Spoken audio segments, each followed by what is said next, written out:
Happy weekend mga higala. Mao ni atong 9 months na dragon fruit. At last na mo nga na siya. So 9 months bunga gid siya. Ang uban wala pa siya nag yellow pa.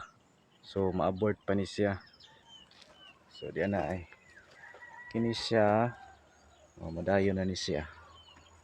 Kini siya nga flower buds. So napata diri na abort ng mga flower buds kini siya. So 7 months pa lang po ni siya. Napod diri kini. Padayon na ni siya. So kung gusto mo magtanom og dragon fruit, so ang sakto nga pagtanom nasa bulan sa June. Mga 9 months na siya. So sa pagtanom sa dragon fruit, kinahanglan gid ta nga hands-on. So kay bawta kun from cuttings pa lang kung unsay angayan natong itanom. So kinahanglan matured cuttings para mubunga dayon siya. Mga 5 months gani mubunga na siya. Kung sakto siya sa soil preparation with complete fertilizer, organic fertilizer. So kini siya ato ang gigamit is organic fertilizer. Sugot manure tapos atong gimix with rice hull, carbonized rice hull. Mani siya ato ang dragon fruit nga 9 months. Ang uban ini is 7 months pa lang. Wala gini siya magdungan. Kay anam-anam man lang ang ato So sa ato ang poste, so kinahanglan siya nga eyesight yung elevation niya para makita nimo ang iyang kung unsay problema na bay mga fungus sa diha nga mga problema sa dragon fruit na may mga insekto. So dali ra nimo siya nga ma-monitor. So eyesight level lang siya. Ano siya ato ang dragon fruit. So, 9 months. Uban is 7 months. Then napagintay mga 5 months diri nga side.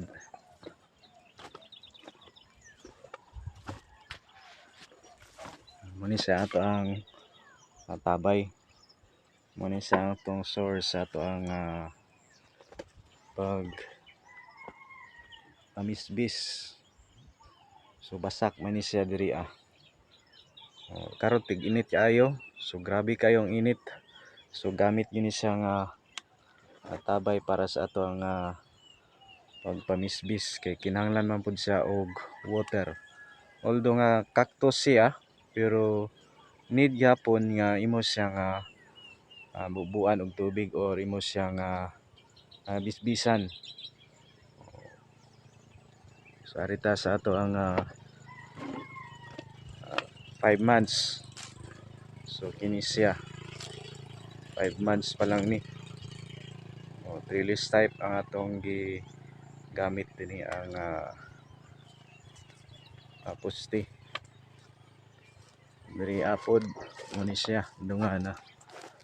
Mo ni atong 5 months. So medyo wala lang kayo sa mitubo kay naabtan siya sa init. So dapat magtanom ta is June. So alang sa gustong mo tanom og dragon fruit, kinahanglan ginato og pasensya nga taas-taas kay medyo sa primero pa lang ato kini siyang atimanon pag maayo.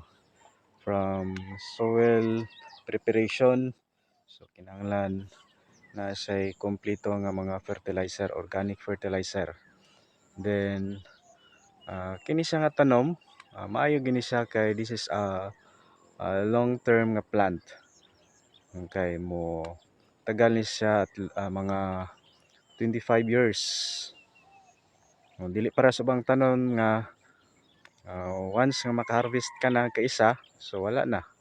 kini siya after nimo sa pag-harvest from the fruiting season, April to October. So mo ni siya ang period sa fruiting season from April to October. So after ana nga fruiting season, so imo na ni siyang i-condition na pod. Then next fruiting season na bunga na pod siya. Di parehas ubang tanom nga human sa fruiting season, wala na magtanom na pud kag otro. So ang primero ani is medyo hago lang gid kayo kay imo ni siyang atimanon gid. Imo ni siyang atimanon pag maayo. Imo ni siya og bata. After ana nga mga 9 months, 7 months, so wala na. O kuan lang ka diha, maintenance, pag tan-aw sa iyang mga shoots diha kung wala bay mga or na-infect nga mga cuttings nga nagka-fungus, so i-cut lang siya or i-strip. Okay. So inani ka anindot ang dragon fruit. So sa pag ipaabot pagtanom na mo